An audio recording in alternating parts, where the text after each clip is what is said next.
Hello အားလုံးပဲမင်္ဂလာပါတာယာနဲ့နေလေးဖြစ်ပါစေရှင် Erica ဒီ YouTube channel လေးမှာအင်္ဂလိပ်စာနဲ့ပတ်သက်တာတွေကိုပုံမှန်တင်ပေးမှာပါရှင်ကြိုပြီးတော့ request လုပ်ချင်တာက Erica ကဆရာတယောက်မဟုတ်ပါဘူးအင်္ဂလိပ်စာလေးလာရတာကိုပဲကြိုက်တဲ့သူတယောက်ပါပညာရှင်အဆင့်လည်းမဟုတ်ပါဘူးเนาะကိုလေးလာထားတာတွေတိတလောက်တင်နဲ့ Erica ဆက်လေးလာမဲ့ဟာတွေကိုမျှဝေပေးချင်တာနဲ့ YouTube channel လေးကိုစလိုက်တာပါ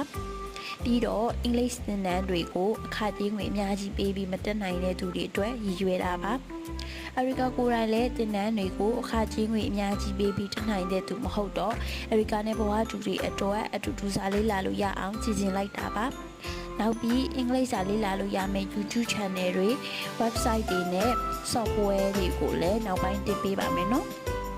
Erica က English level B1 ပဲရှိပါသေးတယ်။ Basic level ကသူတွေဆိုရင်တော့ Erica video ရေးကြည့်လို့ရပါတယ်။ Erica နဲ့ level 2ဆိုရင်တော့အတူတူဆက်လေ့လာကြရအောင်နော်။ level မြင့်နေသူတွေကလည်း Erica မှားတာရှိရင်ထောက်ပြလို့ရပါတယ်ရှင်။ Erica video တွေကိုကြည့်ပြီးကြည့်ရှုသူတွေတစ်ခုခုရတာစီဖို့စူးစမ်းပြီးဖန်တီးပေးပါမယ်နော်။ Erica နဲ့အတူတူအင်္ဂလိပ်စာလေ့လာခြင်းနဲ့ channel လေးကို subscribe လုပ်ပေးပါနော်။